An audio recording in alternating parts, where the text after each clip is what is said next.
Chères consoeurs, chers confrères, mesdames et messieurs, nous avons le plaisir de vous accueillir aujourd'hui à cette conférence organisée par notre institution. Vous êtes plus de 500 à vous y être inscrits. Nous allons échanger sur un sujet essentiel qui impacte directement notre profession et nos entreprises, les principales mesures de la loi de finances récemment adoptée. Cette conférence a pour objectif de vous présenter les points essentiels de cette loi, mais aussi de vous fournir des éclairages pratiques sur son application. Nous savons que le cadre législatif est en perpétuelle évolution et il est crucial de se tenir informé pour accompagner au mieux nos clients dans cette transition. Je voudrais remercier très sincèrement Olga Condé qui va nous guider à travers les différentes thématiques. Vous avez la possibilité de poser vos questions en direct via le chat de ce live. Nous y répondrons à la fin de cette conférence. Je tiens à remercier tout particulièrement Amélie Deschaumes, notre vice-présidente qui m'accompagne aujourd'hui. Je vous souhaite une très bonne conférence et vous remercie pour votre participation active. C'est ensemble que nous réussirons à comprendre et à maîtriser ces nouvelles mesures pour mieux accompagner nos clients et faire face aux défis de demain. Je vous laisse maintenant en compagnie de Olga Condé pour une présentation détaillée. Merci à tous et bonne conférence.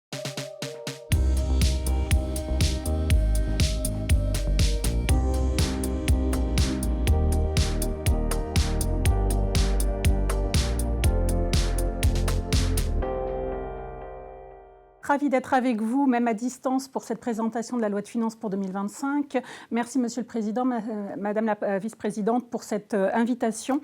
Eh bien, d'ores et déjà, nous allons commencer sur cette loi de finances. Enfin, nous avons une loi de finances. C'est une loi de finances adoptée dans des circonstances particulières. Alors, on s'était vu en janvier à Dijon et à Besançon. Et donc, les mesures dont on vous avez un peu brossé le tableau, eh bien, cette fois-ci, on va vous dire ce qui a été adopté définitivement. Et puis, effectivement, vous allez voir, il n'y a pas de réforme d'ampleur dans cette nouvelle loi de finances dont l'adoption a été quelque peu chaotique. Et vous allez voir beaucoup de mesures spécifiques. Et je vais essayer effectivement de vous en apporter un résumé. Alors, si vous avez des questions, comme l'a dit le Président, eh bien, elles seront posées à la fin. J'espère, en l'occurrence, pouvoir répondre au plus grand nombre. Mais vous êtes nombreux et effectivement, peut-être qu'il y aura des questions auxquelles on n'aura pas le temps de répondre. Alors, effectivement, comme vous le savez, en fin d'année, nous n'avons pas eu cette fameuse loi de finances. Et puis, cette loi de finances, les débats, ils ont repris quand ? Eh bien, ils ont repris le 23 janvier 2025 à partir des débats qui s'étaient arrêtés le 4 décembre. Le 4 décembre étant en fait la date à laquelle la commission du Sénat aurait dû poursuivre les débats sur la loi de finances. Mais comme il y avait eu une mention de censure sur le PLFSS, eh bien, nous avons tout arrêté. Donc, le 23 janvier 2025, nous commençons les débats. Nous reprenons à partir du texte qui existait au 4 décembre. C'est important de le savoir. Ensuite, le 3 février, le texte est examiné par la commission mixte paritaire. Le texte fait l'objet d'un dépôt d'une motion de censure. On rejette le 5 février 2025 cette motion de censure. Donc le texte est définitivement adopté et on attendait la décision du Conseil constitutionnel qui est intervenue le 12 février 2025. Et la loi a été donc votée le 14 février, publiée au JO du 15 février 2025. Alors ça fait un peu d'histoire, un peu de calendrier, mais c'est important parce que vous allez voir la problématique aujourd'hui que nous avons sur cette loi de finances, c'est que comme toute loi de finances, elle propose des mesures d'entrée en vigueur classiques et elle vous dit classiquement que sauf disposition contraire, vous allez appliquer l'ensemble des mesures, soit à l'impôt sur le revenu dû au titre de l'année 2025 et des années suivantes, à l'impôt sur les sociétés qui est dû au titre des exercices clos à compter du 31 décembre 2025 ou à compter du lendemain de la publication de la loi pour les autres dispositions. Et vous allez vous en rendre compte tout au long de la présentation. Parce que toute notre grande crainte, c'était de savoir si la loi allait être rétroactive ou pas. Et au fur et à mesure de la présentation, je vous signalerai les mesures avec leur date d'entrée en vigueur et certaines avec une rétroactivité qui est favorable aux contribuables pour la plus importante, qui est la première mesure qu'on aborde à chaque fois, à chaque présentation qu'on vous fait, à savoir le barème progressif de l'impôt. Mais on va voir ça dans quelques instants. Et donc, comme à chaque fois, quand on fait la présentation de la loi de finances, eh bien, nous allons distinguer les mesures concernant les particuliers, des mesures concernant, en l'occurrence, les entreprises. Et donc, d'ores et déjà, en commençant par les mesures concernant les particuliers, eh bien, La première, eh bien, c'est ce classique barème de l'impôt sur le revenu. On nous avait annoncé à l'origine une indexation des limites des tranches du barème de l'impôt sur le revenu de 2%. Finalement, cette indexation des limites des tranches du barème, elle n'est que de 1,8%. Et comme vous pourrez le constater à l'écran, eh bien, vous allez avoir pour l'imposition des revenus 2024 une réévaluation de ces tranches de 1,8%. C'est là où je parle de rétroactivité. Pourquoi ? Parce que même si le barème n'a pas été adopté en fin d'année pour s'appliquer aux revenus 2024 et que la loi de finances est là du 14 février, eh bien cette application du barème progressif qui est revalorisé va malgré tout s'appliquer aux revenus 2024. Et donc, on n'aura pas sur les revenus 2024, comme on a pu vous dire lors des présentations précédentes, l'application du barème de l'imposition des revenus 2023. Donc, on a toujours nos 5 tranches de barème, hein, on ne les a pas modifiées, et donc cette revalorisation de 1,8%. Comme à chaque fois, vous le savez, on revalorise les tranches du barème de l'impôt sur le revenu et on revalorise également les taux du PAS par défaut, c'est-à-dire les taux de passe par défaut, c'est-à-dire lorsque vous êtes un primo-déclarant, lorsque vous êtes un salarié non connu de l'employeur et vous avez à pratiquer donc des taux de passe. Et pour les revenus 2025, eh bien, comme en début d'année, on ne les avait pas, cette nouvelle revalorisation, eh bien, on va l'appliquer uniquement, ces nouveaux taux qui ont été revalorisés de 1,8%, pour les revenus perçus ou réalisés à compter du premier jour du 3e mois qui suit la promulgation de la loi, donc en l'occurrence à partir du 15 février. Et donc là, cette actualisation des taux de passe va permettre également, par exemple, aux logiciels de paye de se mettre en conformité pour pratiquer ces taux de passe. On revalorise également, comme à chaque fois, les différentes limites et seuils. Alors, j'en donnerai que 2 parce que comme vous allez bientôt être dans la campagne déclarative, alors on y aura la période fiscale, mais des déclarations professionnelles, mais concernant la déclaration d'impôt sur le revenu, eh bien, vous avez toujours là un client ou même quelqu'un que vous connaissez qui vous pose la question, est-ce que je rattache mon enfant majeur ou est-ce qu'il fait sa propre déclaration ? Alors sachez juste que du fait de la revalorisation des 1,8%, eh bien, le taux de la pension alimentaire que l'on peut déduire lorsque l'enfant majeur fait sa propre déclaration passe à 6 794 € versus un rattachement pour lequel la demi-part supplémentaire vous accorde un avantage de 1 791 €. Alors, bien entendu, ces avantages de quotient familial augmentent en fonction du nombre d'enfants dans le foyer fiscal, donc raison pour laquelle il est toujours conseillé, lorsqu'on a des enfants majeurs, de faire la simulation entre un rattachement ou pas au foyer fiscal. Je dirais que c'est assez classique comme mesure. En revanche, une des grandes mesures qui a fait couler beaucoup d'encre et dont vous avez déjà commencé à vous parler au cours des différentes présentations à Dijon et à Besançon, c'est la mise en place de cette fameuse contribution différentielle sur les hauts revenus. Alors, on a tous entendu dans la presse, on nous parle d'avoir un taux minimum d'imposition pour les plus hauts revenus. Et là, on va voir ensemble en quoi elle va consister. Alors, dans un premier temps, il faut savoir que cette contribution différentielle sur les hauts revenus fait appel à une notion qui est le revenu fiscal de référence. Et pour ne pas partir du revenu fiscal de référence, eh bien, on va aller chercher une contribution que vous connaissez déjà pour certains de vos clients, c'est la fameuse contribution exceptionnelle sur les hauts revenus. La contribution exceptionnelle sur les hauts revenus, aujourd'hui, elle est due par les foyers fiscaux dont le revenu fiscal de référence dépasse 250 000 € pour un célibataire et 500 000 € pour un couple. Et le taux de cette contribution est progressif en fonction du revenu fiscal de référence et peut atteindre 3 ou 4% en fonction de ce fameux revenu fiscal de référence. La grande question par rapport à la contribution exceptionnelle, qui en général est calculée automatiquement par l'administration fiscale une fois que vous avez fait votre déclaration d'impôt sur le revenu, eh bien, c'est de savoir quel est le revenu fiscal de référence. Et là, vous allez retrouver quelque chose dont on vous avait déjà parlé. Pour la contribution exceptionnelle, et c'est important de partir de la contribution exceptionnelle sur les hauts revenus, la CEHR, eh bien, ce n'est pas le revenu imposable, c'est le revenu net imposable plus certains revenus. Et dans cette liste, on vous dit, eh bien, vous avez notamment certaines charges déductibles, c'est-à-dire vous prenez votre revenu net imposable et vous y ajoutez, par exemple, les cotisations que vous avez pu déduire au titre d'un plan d'épargne retraite. Vous y ajoutez un abattement de 40% applicable sur les revenus distribués, c'est-à-dire que vous avez fait une distribution de dividendes, cette distribution de dividendes, vous avez opté pour le barème progressif, option qui est d'ailleurs globale, hein, qui ne concerne pas que les dividendes, eh bien, vous allez y ajouter l'abattement de 40%, parce qu'effectivement, pour le calcul du revenu fiscal de référence, ce n'est pas déduction faite de l'abattement de 40%. On y ajoute également certains abattements. Vous avez une plus-value sur titre. Eh bien, cette plus-value sur titre, vous avez pu la déduire d'un abattement, eh bien, cette plus-value, vous allez la prendre pour le calcul du revenu fiscal de référence avant application des abattements. Et vous avez comme ça une liste de revenus qui sont pris en compte et que l'administration prend en compte au regard de la déclaration d'impôt sur le revenu.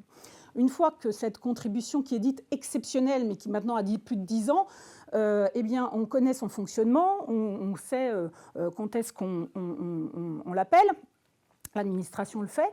Eh bien, comment ça marche la contribution différentielle sur les hauts revenus? Alors, le législateur aurait pu faire simple et se dire je vais prendre le même revenu fiscal de référence que celui de la contribution exceptionnelle. Eh bien non. Vous allez vous apercevoir que le revenu fiscal de référence qui est retenu pour le calcul de la nouvelle contribution différentielle sur les hauts revenus eh bien, est un revenu fiscal de référence ajusté, c'est-à-dire qu'il n'est pas le même que la contribution exceptionnelle sur les hauts revenus. Et je dirais même que vous pouvez peut-être avoir des clients qui sont à la contribution exceptionnelle, mais ne pas l'être à la contribution différentielle. Pourquoi? Eh bien, la règle est simple, c'est qu'on vous dit, voilà, vous êtes un contribuable, vous êtes domicilié en France, votre revenu fiscal de référence ajusté, et dans 2 minutes, je vous dis en quoi consiste cette notion de revenu fiscal de référence ajusté, s'il est supérieur à 250 000 € ou 500 000 € en fonction de la situation de votre foyer fiscal, c'est-à-dire que vous êtes célibataire ou soumis à une imposition commune, eh bien, votre revenu fiscal de référence, s'il est supérieur, vous rentrez dans le champ. Mais alors, qu'est-ce que c'est que ce revenu fiscal de référence que j'appelle ajusté? Eh bien, on me dit, vous prenez le même revenu fiscal de référence qui est celui qui est pris en compte pour le calcul de la contribution exceptionnelle sur les hauts revenus, mais à ce moment-là, vous le diminuez de certains revenus et de certains abattements. Et là, en l'occurrence, on va le diminuer notamment, et c'est une liste qui nous est donnée, de l'abattement de 500 000 € en cas de départ en retraite. Autrement dit, alors que dans le revenu fiscal de référence pour le calcul de la contribution exceptionnelle, vous avez cet abattement qui est pris en compte, qui vient majorer le revenu fiscal de référence, ici, pour le calcul de la contribution différentielle, il vient en moins. De la même manière, tout à l'heure, je vous disais qu'on prenait l'abattement de 40%, qui était pris en compte pour le calcul de la contribution exceptionnelle. Dans le cas de la contribution différentielle, l'abattement de 40% sur les dividendes en cas d'option pour le barème, il vient en moins du revenu fiscal de référence. De la même manière, je sais qu'ici vous avez des ZRR, par exemple, eh bien les bénéfices exonérés des entreprises qui sont situées dans certaines zones viennent en moins. Vous avez également les plus-values dont le report d'imposition expire, ça vient en moins. Autrement dit, en l'occurrence, on s'aperçoit que le revenu fiscal de référence qui fait rentrer les contribuables concernés dans le champ d'application est beaucoup plus, large, en l'occurrence, que celui de la contribution exceptionnelle.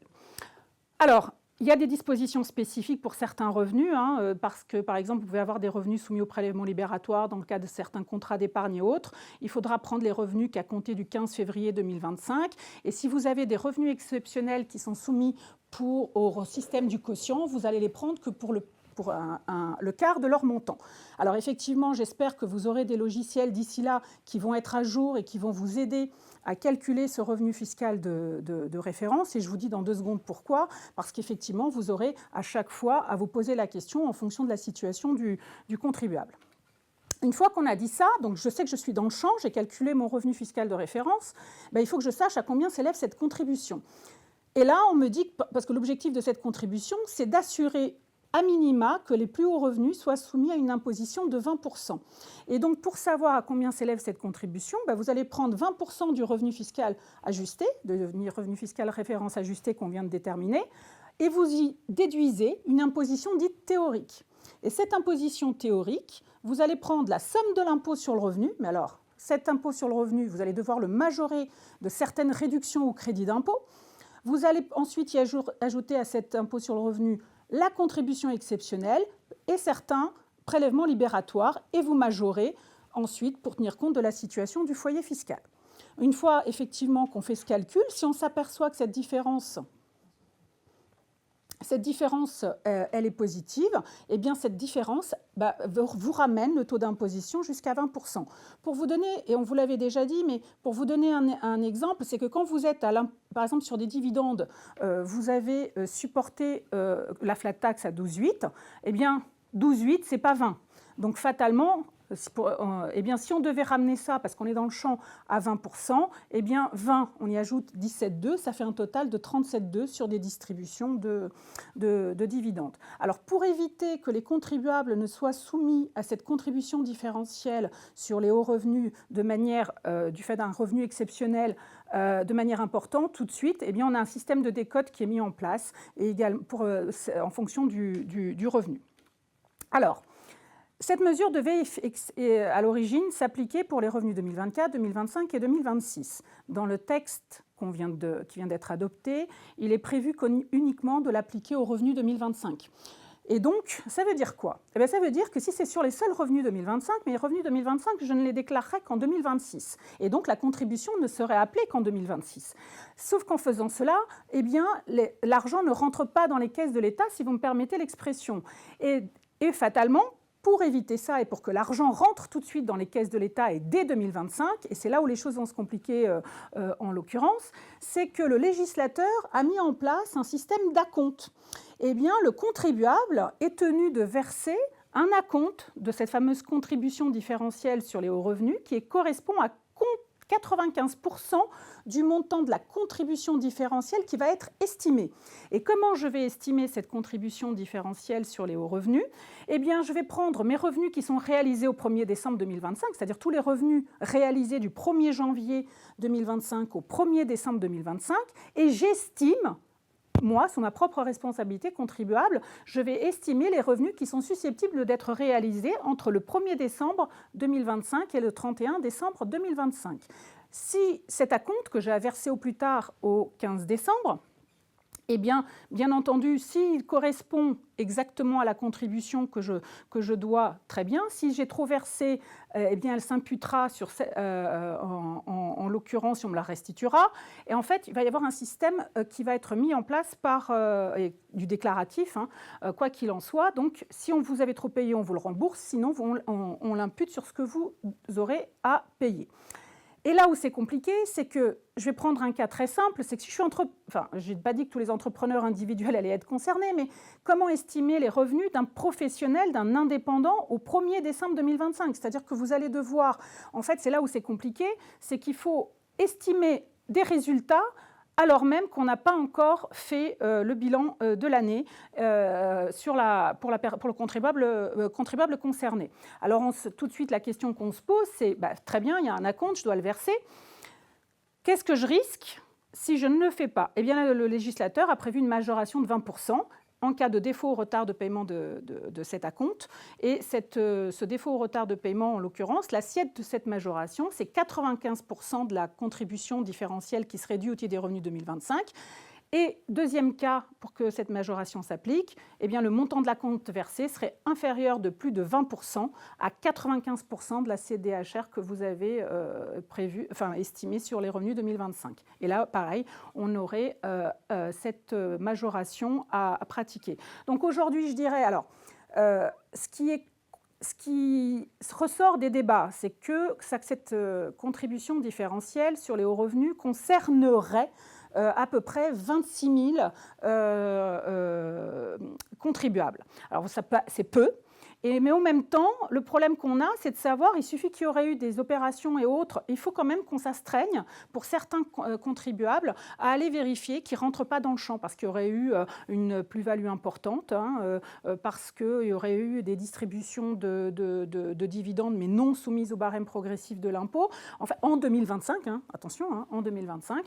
Donc tout ceci et on va devoir quand même s'assurer qu'ils ne rentrent pas dans le champ, donc ça fait effectivement des démarches supplémentaires à faire pour les contribuables concernés.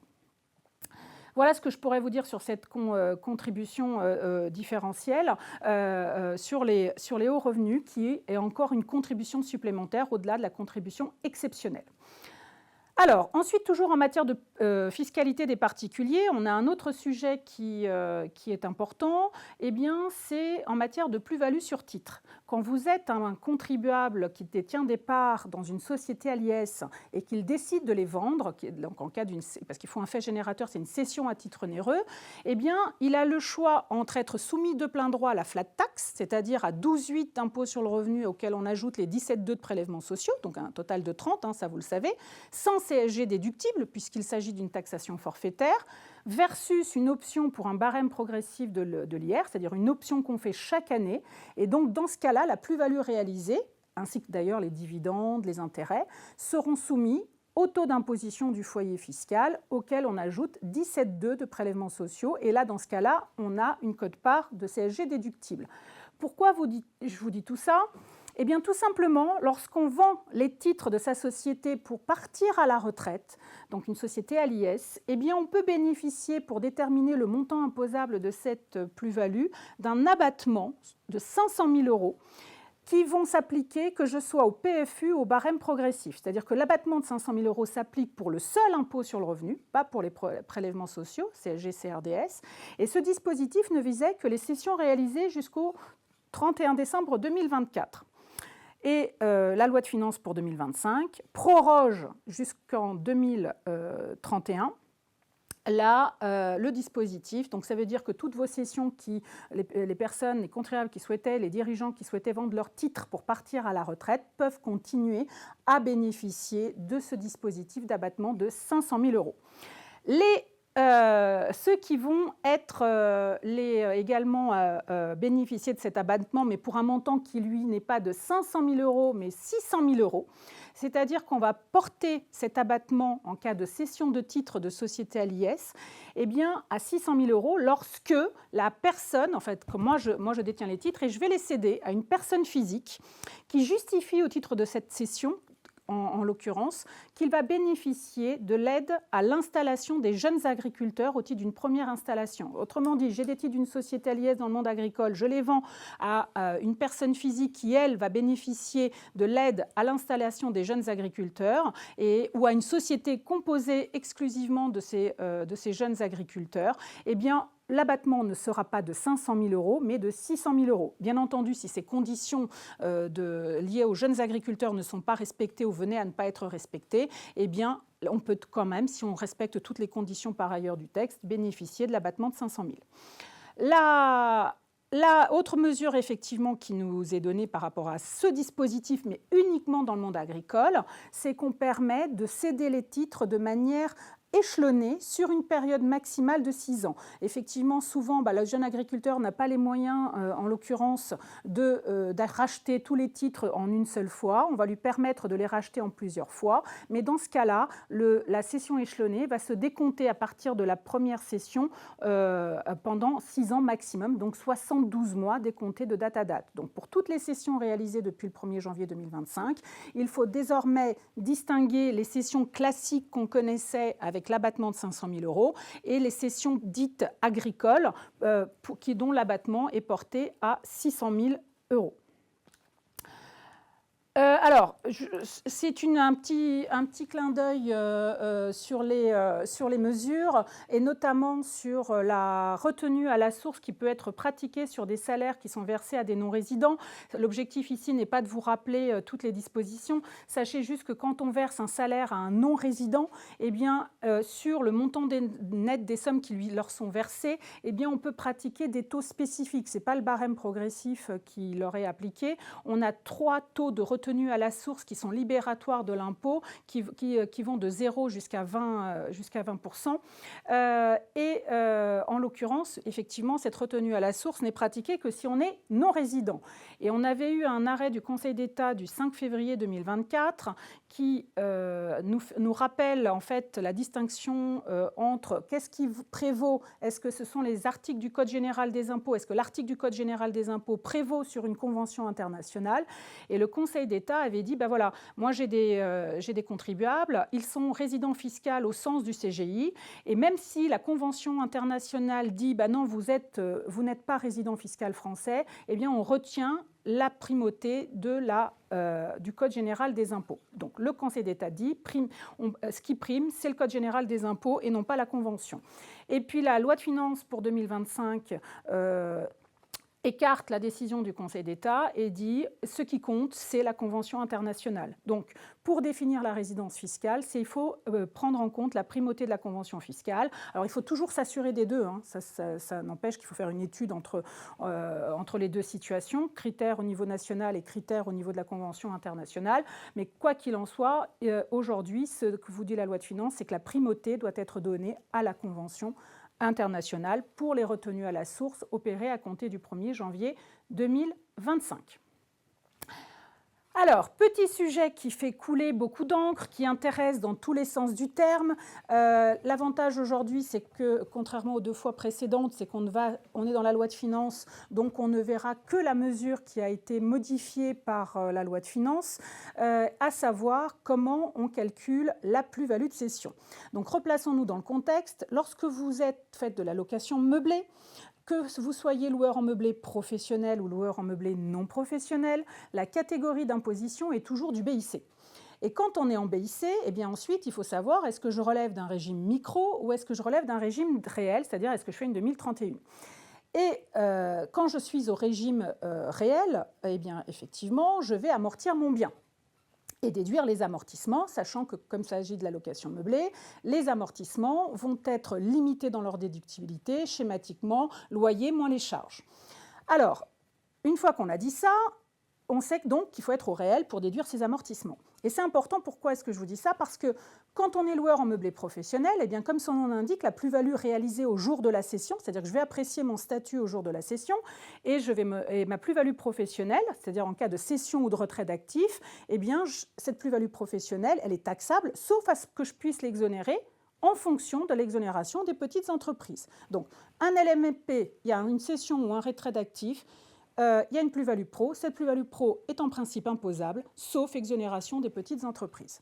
Si je suis par contre en statut loueur en meublé non professionnel au jour de la cession, ma plus-value relève des régimes des plus-values privées, c'est-à-dire le régime des plus-values immobilières.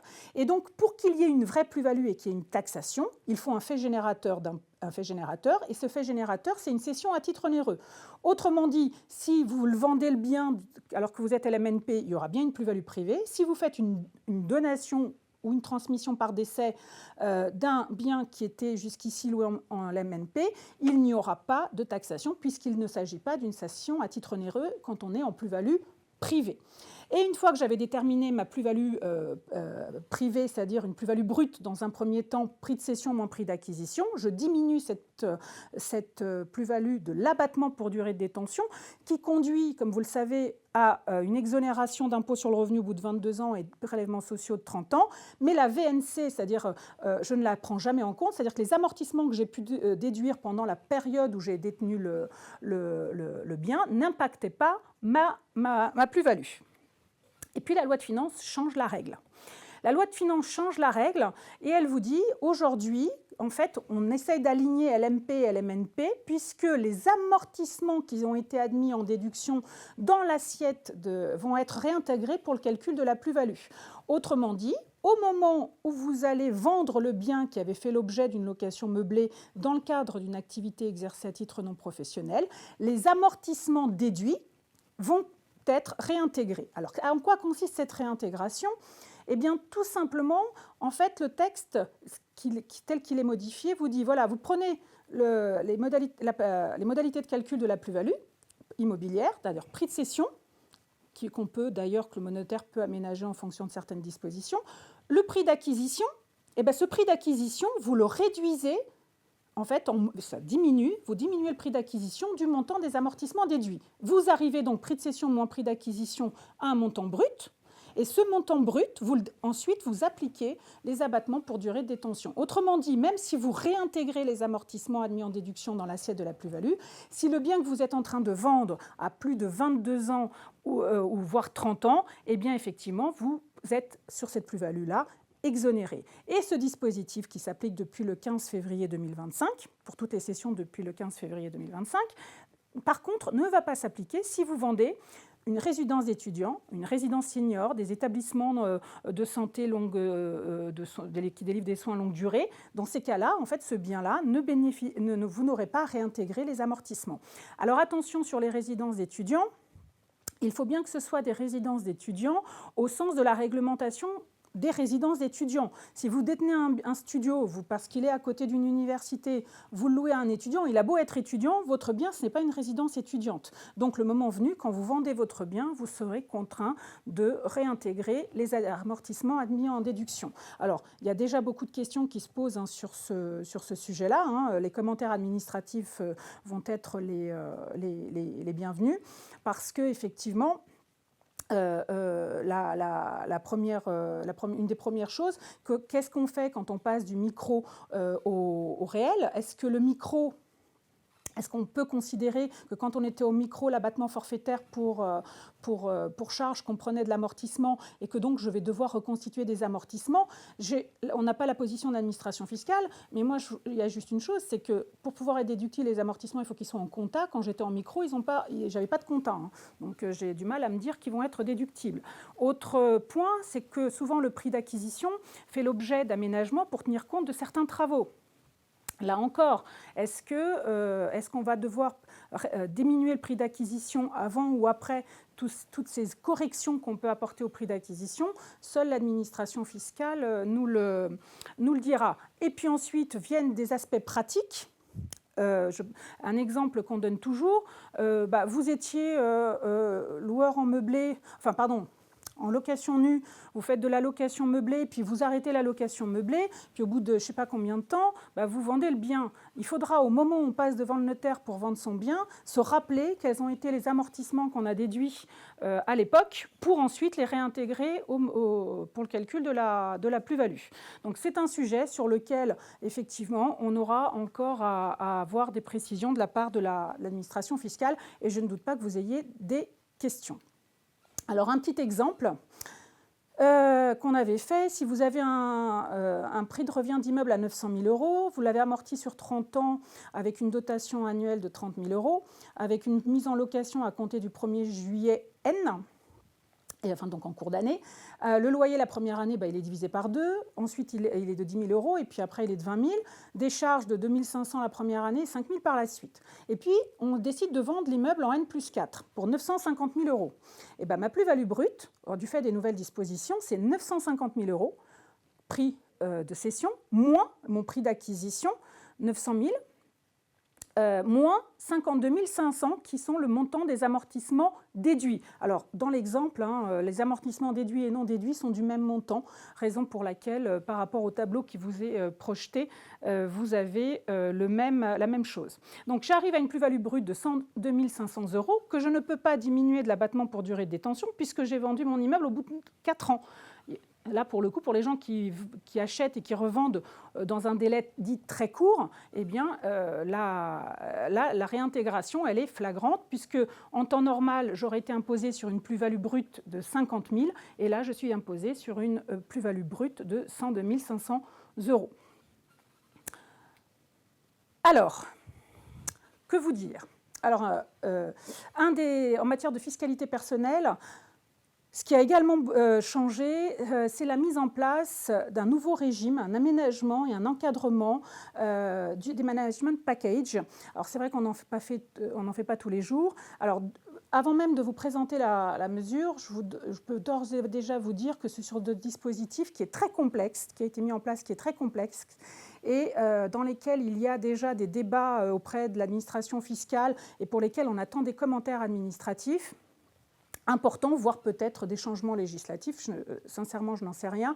Mais en tout cas, le texte mis en place soulève un grand nombre d'interrogations et surtout a mis un petit peu au ralenti beaucoup d'opérations. Alors, les management packages, c'est une façon pour les dirigeants et les salariés d'investir au capital de leur propre structure. Et de ce fait, on va leur accorder des avantages fiscaux et notamment par rapport au nouveau régime, lorsque vous êtes un salarié ou un dirigeant a acquis ou souscrit des titres en contrepartie, vous dit-on, des fonctions de salarié ou de dirigeant de la société qui a émis ces titres ou d'une société qui elle-même est détenue par une autre, eh bien, le gain en question le gain que la personne réalise sur ces titres, eh bien, il va être imposé soit en traitement et salaire, soit en plus-value.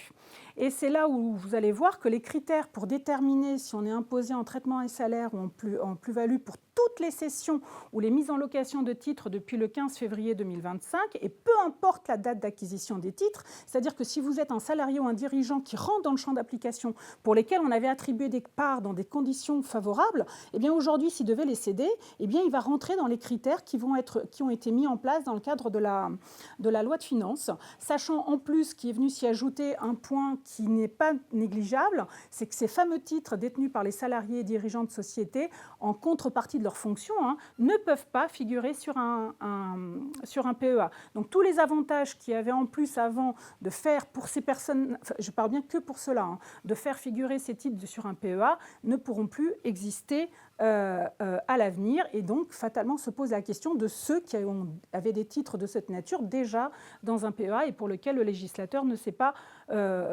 prononcé de manière très claire. Alors, c'est quoi la règle ? Eh bien, on vous dit, le principe, c'est une imposition en traitement et salaire. Mais ce principe de l'imposition en traitement et salaire, c'est donc, je suis un dirigeant ou un salarié, j'ai acquis des titres, je les ai souscrits en fonction de mes fonctions de salarié ou de dirigeant, mais alors on ne sait pas ce que ça signifie, puisque le législateur n'a pas précisé cette notion. Et je vais donc être imposé, en principe, en traitement et salaire, au titre de l'année où j'ai disposé de ces titres ou au moment où je vais les céder. Et je vais être imposé au barème progressif de l'impôt. Mais comme il n'y a pas de cotisation sociale, eh bien, je vais avoir une contribution salariale spécifique de 10%. Ça, c'est la règle. Et puis, on me dit, mais alors attendez, cette imposition en traitement et salaire, elle se fait sur quoi ? Eh bien, elle se fait uniquement sur ce qui n'est pas soumis au régime des plus-values. Et qu'est-ce qui va être soumis au régime des plus-values, donc là, à la flat tax ? Eh bien, ce gain de cession, il faut répondre à deux conditions. Il faut que les titres, pour être en plus-value, les titres que je suis en train de céder présentent un risque de perte et être détenus depuis au moins 2 ans.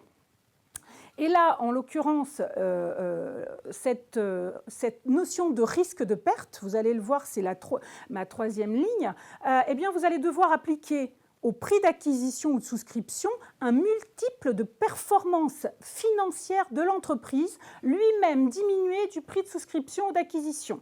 Et donc, vous prenez le prix d'acquisition, vous allez le multiplier par un critère de performance financière, et ensuite, une fois qu'on a cette formule, eh bien, on le rediminue du prix d'acquisition, sachant que ce sont tous les titres que vous avez pu acquérir dans le cas d'attribution gratuite d'actions, des cas des plans de stock option et autres.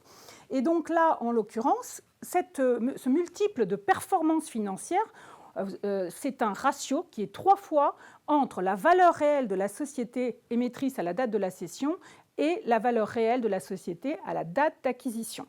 Et par valeur réelle, le législateur nous dit que ce sont la valeur réelle des capitaux propres de la société augmentée des dettes envers tout actionnaire ou toute entreprise liée. Donc, autrement dit, la règle, c'est de dire tant que je réponds à ces conditions, eh bien, je suis en plus-value. Et pour ce qui va au-delà de ces dispositions, je suis en traitement et salaire. Donc là, ce n'est qu'un... Je ne sais pas si vous en faites beaucoup, mais quoi qu'il en soit, sachez que ça soulève un grand nombre de questions du fait de la complexité des critères qui ont été mis en place par le législateur. Et enfin, pour finir sur les réductions et les particuliers, les réductions traditionnelles et crédits d'impôt traditionnels, eh bien, la fameuse réduction d'impôt de 75% dans la limite de 1 000 € pour les dons au profit des personnes en difficulté, ce qu'on appelle la réduction d'impôt Coluche. Eh bien, ça devait être une disposition temporaire depuis quelques années, et puis finalement, on va pérenniser ce plafond de 1 000 € et on l'étend, en fait, cette réduction d'impôt de 75% dans la limite de 1 000 € au profit de dons qui seraient faits aux auprès d'organismes qui accompagnent les victimes de violences domestiques ou qui les aident à se reloger. Et donc, pour tous les versements qui seront faits à compter du 15 février 2025, on pourra donc effectivement, pour ces dons, bénéficier de cet avantage. On reconduit la réduction d'impôt de 75% en cas de dons à des fondations du patrimoine, en les extendant à toutes les fondations reconnues d'utilité publique. Et enfin, la réduction d'impôt pour souscription de fonds communs de placement dans l'innovation, le taux ne serait plus de 18% mais de 25%. Mais encore une fois, c'est un dispositif qui est conditionné à l'accord de la Commission européenne et à la publication d'un décret. Donc fatalement, il faudra attendre de savoir, d'avoir ces textes pour pouvoir avoir un taux de 25%. On étend également la réduction d'impôt aux souscriptions du capital des JEI. Je vous rappelle que c'est 30% du montant des versements annuels dans la limite de 75 000 ou 150 000 euros selon la situation familiale du contribuable. Et là, en l'occurrence, on va l'étendre à toutes les souscriptions de fonds communs de placement dans l'innovation qui, eux, investissent 70% dans des JEI.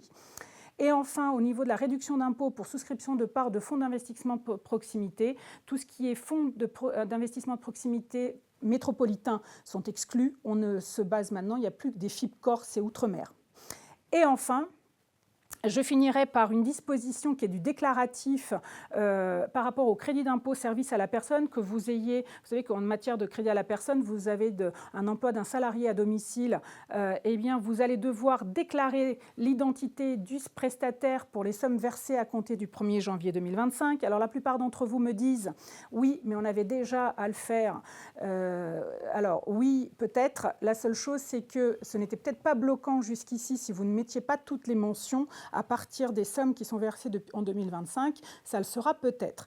Donc, en l'occurrence, je vous rappelle que quand vous faites appel à quelqu'un dans le cas du service à la personne, que vous bénéficiez du crédit d'impôt, une nounou à domicile, une employée de maison, des cours à domicile, alors les cours à domicile expressément par visio, ça ne marche pas, eh bien, vous aviez l'obligation de déclarer dans la déclaration de revenus les services à la personne concernée. Vous aviez toute une liste, alors c'était pré-rempli en général, je dis bien en général, et vous deviez présenter sur demande de l'administration fiscale les pièces justificatives. Et cette pièce justificative, c'était pour justifier que vous aviez bien payé les salaires et les cotisations sociales, qu'on pouvait donc identifier le bénéficiaire, la nature et le montant des prestations qui ont été réellement effectuées. Et dans le cas des sommes versées donc à partir de 2025, on vous demande d'identifier expressément le prestataire, notamment, ça veut dire quoi? La nature de l'organisme et la personne morale ou physique auxquelles ont été versées les sommes. Donc ça veut dire que pour les déclarations faites en 2026 sur les revenus 2025, c'est là où cette obligation-là deviendra concrète. Aujourd'hui, on est encore sur la version de l'année dernière, ce qui permettra à l'administration fiscale, en l'occurrence, de faire des recoupements avec les prestataires concernés.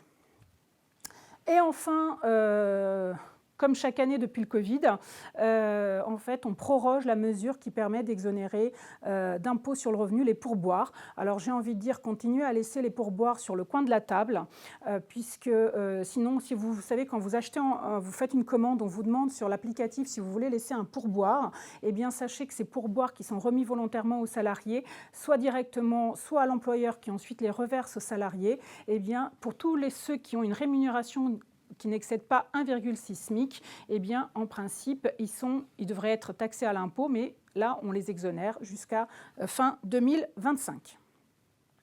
J'en ai fini sur les mesures concernant les particuliers. On va maintenant aborder les mesures sur les entreprises, celles qui vous concernent peut-être plus tout de suite, et puis on est en période fiscale. L'avantage, c'est que pour beaucoup d'entre elles, elles n'entreront en vigueur que l'année prochaine, enfin, en tout cas sur les déclaratifs de l'année prochaine, mais pas toutes, vous allez voir. Alors, premier sujet, les plus-values professionnelles. En matière de plus-value professionnelle, dans notre Code général des impôts, nous avons plusieurs textes qui permettent d'exonérer les plus-values professionnelles réalisées. Alors, soyons clairs, les textes du Code général des impôts prévoient plus d'exonération pour les entreprises à l'impôt sur le revenu que pour celles qui sont à l'impôt sur les sociétés. En matière d'impôt sur les sociétés, le seul texte qui s'applique en matière de plus-value, eh bien, c'est l'exonération pour moins de 500 000 euros, c'est-à-dire ce qu'on appelle l'exonération en fonction de la valeur des éléments transmis. Autrement dit, quand je vends une branche complète d'activité pour moins de 500 000 euros, je suis totalement exonéré d'IS ou d'IR. Et au-delà, jusqu'à 1 million, je suis exonéré de manière partielle. Eh bien, alors, si on fait un petit peu le tour d'horizon des dispositifs qui existent, nous en avons 4 en matière de plus-value professionnelle. Le premier texte, qui est le texte le plus large, qui est l'article 151 septies du Code général des impôts, qui permet, lorsque vous avez une activité exercée depuis au moins de 5 ans, d'être exonéré si vous respectez certains seuils de chiffre d'affaires. Et si vous respectez donc les conditions de ce texte, vous êtes exonéré d'impôt sur le revenu, vous êtes exonéré sur la plus-value à court terme et sur la plus-value à long terme, et vous êtes exonéré de prélèvements sociaux. Ça, c'est le premier texte. Ensuite, vous avez ce fameux 238 quindecies du Code général des impôts, c'est celui dont je viens de vous parler, qui vise à la fois les entreprises à l'IS et à l'IR, qui vont vendre des branches complètes d'activité pour moins de 500 000 euros ou 1 million. Et ce texte-là permet d'exonérer les plus-values à court terme et les plus-values à long terme, à l'exception de ce qui porte sur les immeubles. Quand on est à l'impôt sur le revenu, on peut même être exonéré de prélèvements sociaux. Enfin, nous avons l'article 151 septies A du CGI. C'est quoi ? Eh bien, c'est un entrepreneur individuel ou un détenteur de parts de société à l'IR, puisque, encore une fois, l'IS n'est pas visé, qui vont, dans le cadre de leur départ à la retraite, vendre soit leur entreprise individuelle, soit céder leur part, et donc vont bénéficier d'une exonération d'impôt sur le revenu sur leurs plus-values à court terme et plus-values à long terme, à l'exception des immeubles. Mais attention, comme c'est un départ en retraite, ça ne vise qu'une exonération d'IR et pas de prélèvements sociaux. Et enfin, on a le dernier texte, en l'occurrence, qui est l'article 151 septies B du CGI, qui permet d'appliquer un abattement pour durée de détention sur les plus-values immobilières à long terme uniquement, et qui permet donc d'exonérer d'IR ces fameuses plus-values à long terme immobilières et de prélèvements sociaux. Cet abattement s'applique au bout de 5 ans de détention et en l'occurrence conduit à une exonération totale si le bien est détenu depuis plus de 15 ans. Alors pourquoi je vous rappelle tous ces textes ? Parce qu'on me dirait, eh bien parce que vous allez voir que dans le monde agricole, eh bien, ces dispositions vont évoluer en fonction de certaines situations. Autrement dit, vous aurez ces textes tels que vous les connaissez aujourd'hui, et puis parallèlement, vous avez des conditions qui ont été mises en place pour le monde agricole pour bénéficier de dispositifs d'exonération plus favorables. Je m'explique. Par exemple, si on prend l'exonération en fonction du chiffre d'affaires, c'est-à-dire des petites entreprises. Je viens de vous le dire, il faut avoir un seuil de chiffre d'affaires en fonction de la nature de l'activité inférieur à certains seuils. Et notamment pour les activités de vente et de marchandises, vous êtes totalement exonéré si votre chiffre d'affaires est inférieur ou égal à 250 000 euros. Ça, et partiellement, vous êtes exonéré partiellement entre 350 000 et 250 000 euros de chiffre d'affaires. Pour les prestataires de services et les BNC, l'exonération est totale si le chiffre d'affaires est inférieur à 90 000 euros et l'exonération est partielle entre 90 000 euros et 126. Et puis l'année dernière, la loi de finances de l'année dernière avait dit pour les activités agricoles, eh bien, le seuil de 250 000 euros, on va l'augmenter et il va être porté à 350 000 euros. Donc pour les activités agricoles, aujourd'hui, en cas de plus-value professionnelle, si vous avez un chiffre d'affaires inférieur à 350 000 euros ou compris entre 350 et 450 000 euros. Bien, dans le premier cas, inférieur à 350 000, vous êtes exonéré totalement. Entre 350 000 et 450 000, il y a une exonération partielle. Donc ces textes-là existent toujours. Toutefois, ce texte-là existe toujours.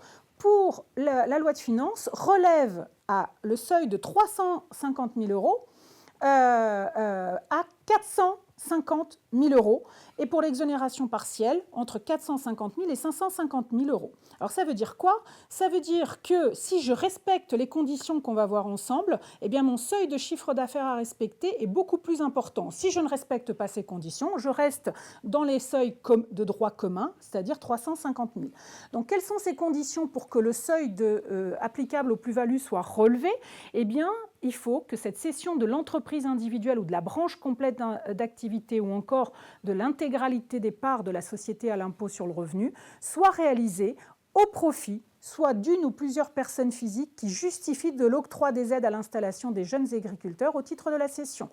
Ou alors, je vais faire cette même vente au profit de sociétés où chacun des associés va justifier de l'octroi de ces aides. Donc, pour toutes les cessions qui sont réalisées au cours des exercices ouverts à compter du 1er janvier 2025, eh bien, je peux, si je respecte ces conditions, avoir un seuil d'exonération qui est de 450 000 euros et non pas de 350 000. Si je ne respecte pas ces conditions, je reste dans le seuil que je connaissais de 350 000 euros.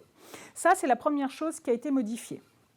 Deuxième chose, toujours dans le monde agricole, eh bien, la cession de branche complète d'activité dont je vous parlais, qui permet donc d'être exonéré si mon prix de cession est inférieur à 500 000 euros, voire une exonération partielle si ce prix de cession est compris entre 500 000 et 1 million d'euros, eh bien, pour les agricoles, dans le monde agricole, notamment lorsque, encore une fois, on va faire cette transmission au profit de personnes qui justifient de l'octroi des aides aux jeunes agriculteurs, eh bien, le seuil de 500 000 euros est porté à 700 000 euros et le seuil de 1 million à 1 million 2. Donc, on rallonge, en fait, on augmente ces seuils pour pouvoir faciliter l'exonération et maintenir des activités agricoles pour toutes celles qui sont réalisées au cours des exercices ouverts à compter du 1er janvier 2025. Toujours dans le même sens, le départ en retraite, dernier texte qui est modifié, je vous rappelle, c'est le fait de céder une entreprise individuelle ou une branche complète d'activité dans le cadre d'un départ à la retraite et d'une cessation d'activité dans les 24 mois. Eh bien, ces dispositions-là, ce dispositif est également aménagé dans le cadre du monde agricole, puisque là, on met en place pour ce dispositif, la possibilité de faire des cessions échelonnées de titres. Je m'explique, c'est-à-dire que vous avez des sociétés qui sont à l'impôt sur le revenu, qui ont des activités agricoles, eh bien, vous allez pouvoir céder l'intégralité des titres dans un délai de 72 mois à compter de la première cession. L'objectif, il est toujours affiché, est toujours le même du législateur, c'est de permettre aux jeunes agriculteurs qui veulent racheter des parts de sociétés agricoles, d'avoir le temps et de trouver les financements pour pouvoir les acheter. Donc, au-delà de toutes les conditions d'application du 151 septies A, eh bien, il va falloir, pour bénéficier de cette disposition de ce délai de 72 mois, que encore une fois, cette cession soit réalisée au profit de personnes qui vont bénéficier de l'aide à l'installation des jeunes agriculteurs.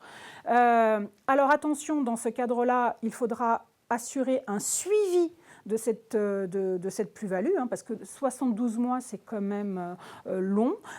Et donc, il faudra joindre à la déclaration de revenus un état de suivi qui mentionne effectivement la date de la cession, de la première cession, de la quotité des titres transmis et les renseignements nécessaires au calcul des plus-values, pour pouvoir, au bout du délai, voir si effectivement l'administration elle pourra voir si oui ou non les conditions du texte ont été respectées et si tous les titres ont bien été cédés dans ce fameux délai.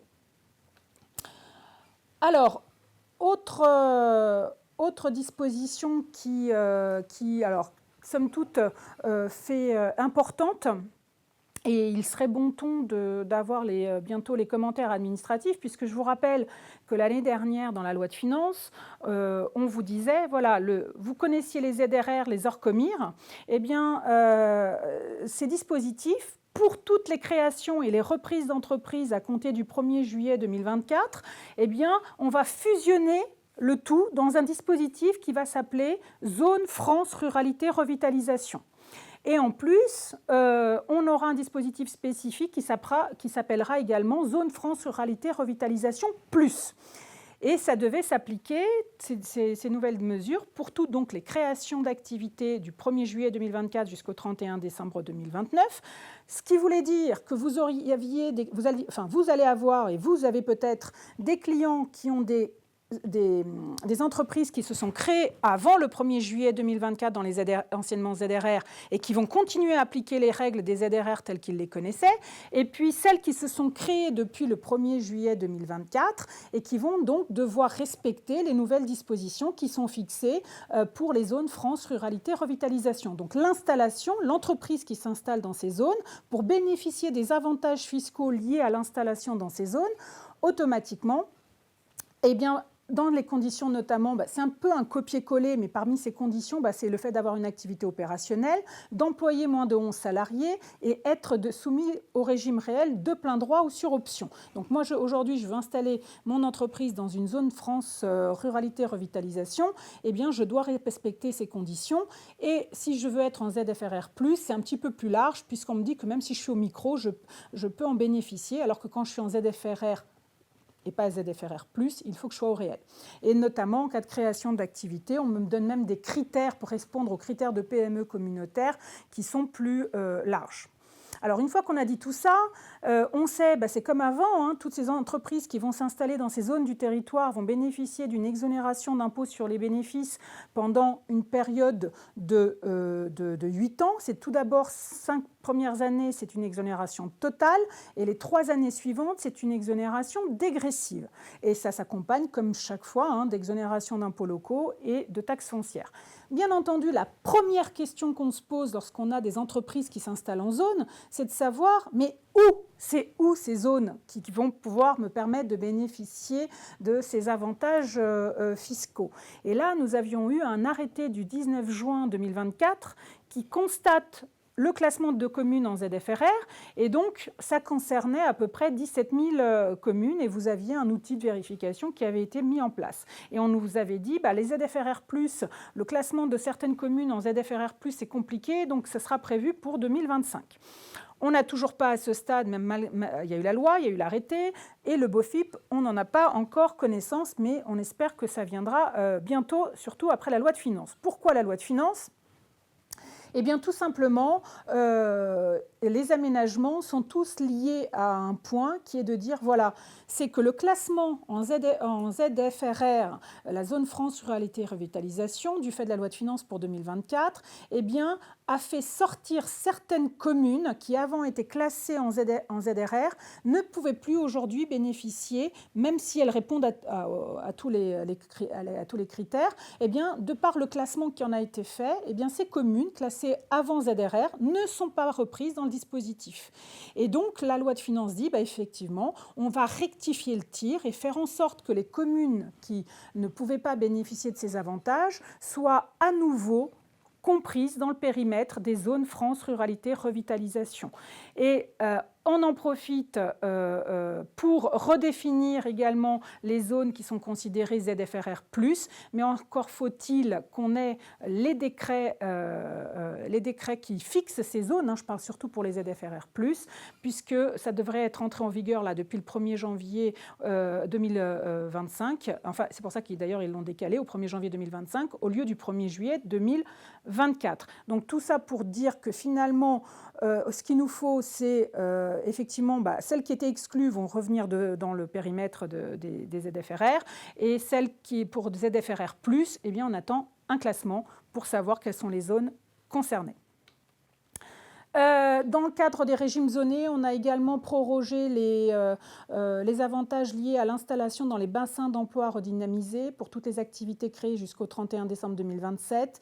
Et pour les ZFU-TE, donc le régime des avantages dans le cas des ZFU, on les a prorogés jusqu'au 31 décembre 2025, sachant qu'aussi bien pour les BER que pour les ZFU, ça devait prendre fin au 31 décembre 2024. Alors, pour ceux qui font du crédit d'impôt recherche, parce que les crédits d'impôt et réductions d'impôt, c'est un petit peu comme pour les particuliers, il y a toujours des aménagements qui sont faits. Et dans les aménagements qui sont faits en matière de crédit d'impôt, recherche, eh bien, tout d'abord, par rapport au taux forfaitaire des dépenses de fonctionnement. Eh bien, on est passé des dépenses de personnel qui étaient incluses dans ces dépenses de fonctionnement, qui étaient prises en compte avant à hauteur de 43%, sont désormais pour les dépenses exposées à compter du 15 février 2025, prises en compte à hauteur de 40%. Il faut le savoir, c'est que sur le CIR, on a tout réduit, vous allez le voir, au niveau des mesures, son champ d'application est plus limité. Ensuite, au niveau de l'emploi des jeunes docteurs, les dépenses des jeunes docteurs étaient retenues pour le double de leur montant pendant les 24 premiers mois qui suivaient leur recrutement. Et là, en l'occurrence, c'est supprimé pour la prise en compte des dépenses de personnel. Les frais de première embauche de personnes qui sont titulaires d'un doctorat dans le cas du CIR ne sont plus pris en compte depuis le 15 février 2025 dans le calcul du CIR. On exclut également de l'assiette du CIR les frais de prise, de maintenance et de défense de brevets et de certification d'obtention végétale, les dotations aux amortissements de ces mêmes brevets et certificats d'obtention végétale, les dépenses de veille technologique. Et encore un autre point, au niveau des subventions,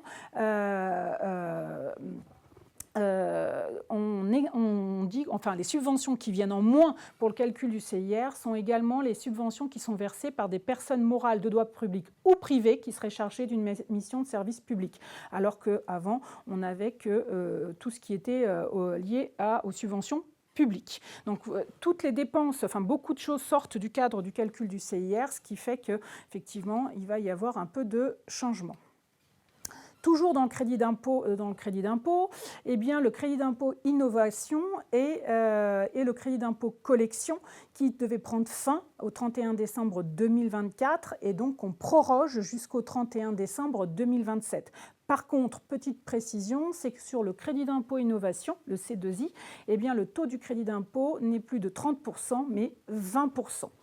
Et enfin, toujours en matière de crédit d'impôt et réduction d'impôt, eh bien, ce que vous avez déjà certainement entendu parler, la fameuse suppression de la réduction d'impôt pour frais de compta et d'adhésion à un EGA pour l'IR dû au titre de l'année 2025. Eh bien, effectivement, avant, quand vous aviez la réduction d'impôt, vous ne pouviez pas déduire au réel ces charges. Désormais, effectivement, on va pouvoir les prendre en compte pour leur montant réel. Il n'y a rien de particulier à dire sur cette suppression, même qui vous interroge, en l'occurrence. Aujourd'hui, elle n'existe plus. Alors, j'en profite pour vous rappeler, toujours en matière de crédit et réduction d'impôt, rien à voir avec la loi de finances, mais c'est le crédit d'impôt formation qui a pris fin pour les dépenses jusqu'au 31 décembre 2024. C'est-à-dire que sur 2024, vous l'avez encore. Sur 2025, il n'a pas été prorogé du tout. Voilà ce que j'avais déjà sur ces premières mesures pour les entreprises. Maintenant, un peu d'impôts un peu locaux également. Eh bien, la suppression de la CVAE, on vous l'a dit la dernière fois, c'est toujours pas pour tout de suite. Pourquoi c'est pas pour tout de suite? C'est que la loi de finances l'année dernière avait dit on va repousser à 2027 la suppression totale de la CVAE. Et en attendant 2027, progressivement le taux d'imposition à la CVAE va être réduit de manière progressive, avec, comme vous le voyez à l'écran, un taux d'imposition maximal qui, entre 2024 et 2026, passait de 0,28 à 0,09%, un taux maximal, mais vos logiciels vous aident à calculer ça très bien. Et puis, la loi de finances pour 2025 vous dit la chose suivante, je vais reporter encore de 3 ans la suppression de la CVAE. C'est-à-dire que si la CVAE devait prendre fin en 2027, finalement, cette contribution, vous ne la paierez plus, mais qu'en 2030. Et donc, d'ici là, en l'occurrence, les taux d'imposition à la CVAE, je vais les reporter et les abaisser progressivement. Donc, ce qui devait se faire entre 2025 et 2026, on va le faire en 2028 et 2029 pour ensuite avoir une suppression en 2030. Alors, avec ceci près, une petite chose, c'est-à-dire que vous verrez sur l'écran, vous avez une trajectoire initiale de la baisse des taux prévue de 2025 à 2027 qu'on va décaler de 2028 à 2030.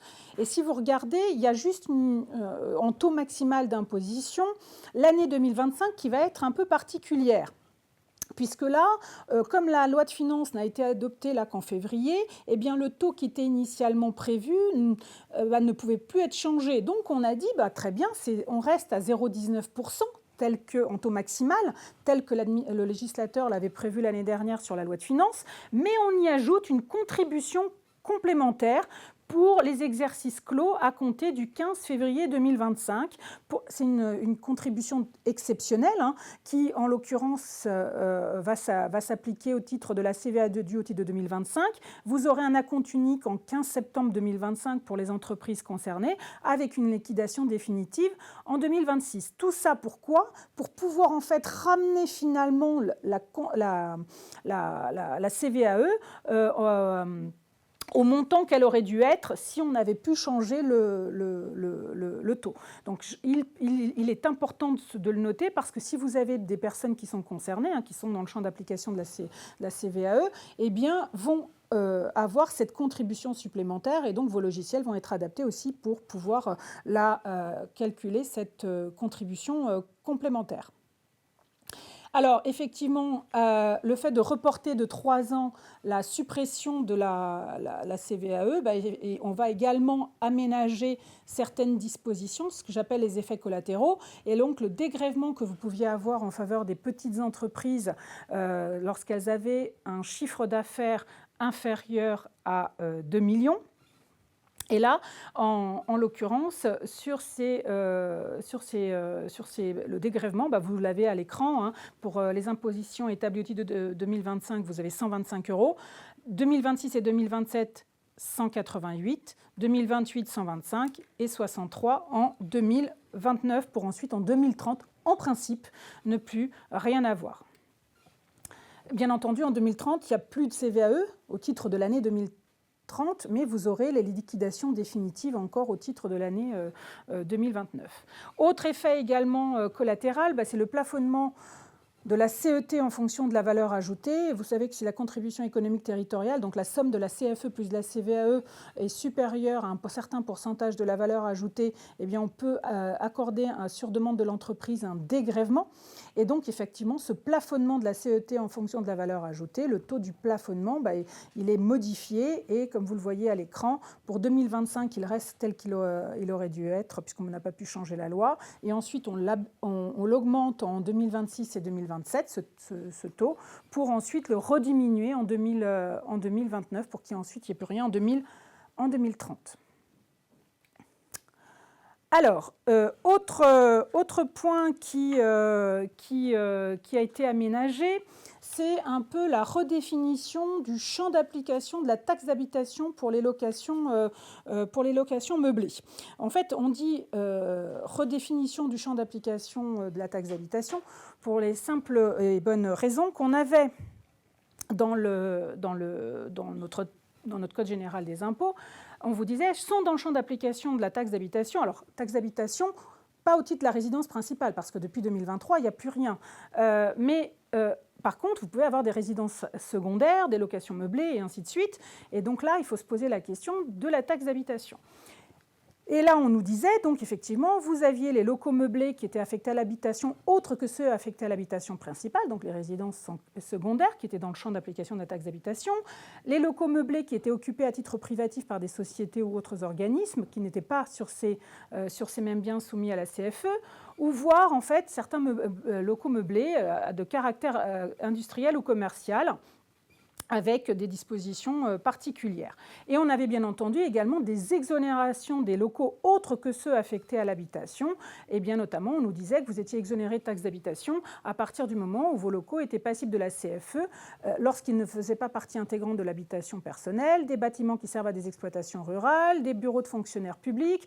Vous aviez une liste qui vous était donnée.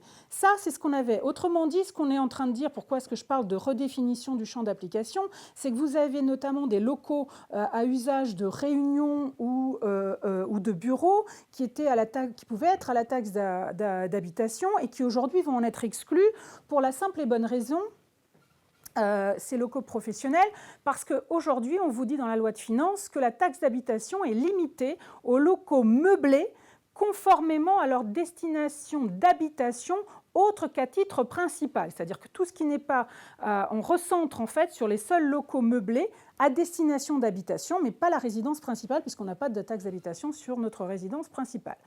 Mais attention, avec la petite particularité, c'est que le texte qui est modifié ne vise pas les locations meublées saisonnières qui, elles, donc les touristiques, qui, elles, demeurent en l'occurrence imposable dès lors que le propriétaire s'en réserve la jouissance une partie de l'année.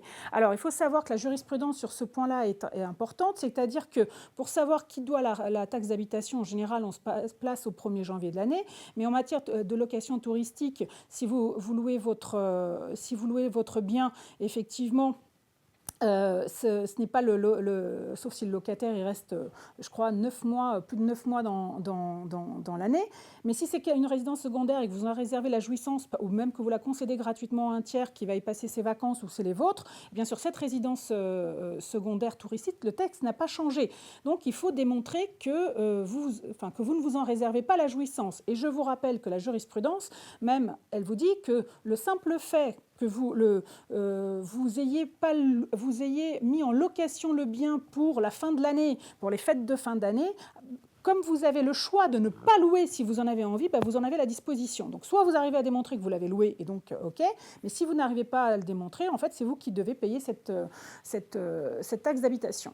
On conserve effectivement, malgré tout, dans cette loi de finances, les locaux d'hébergement des élèves et des étudiants, et on étend l'exonération à tout ce qui est locaux qui sont destinés à l'hébergement ou au logement à titre temporaire de personnes en difficulté. Donc pour les impositions établies au titre de 2025, ce qu'il faut savoir, c'est surtout ça, c'est que vous allez avoir des locaux professionnels qui vont être exclus, et on vise a priori au regard des textes tout ce qui était locaux à usage de bureau ou salles de réunion, c'est-à-dire meublés.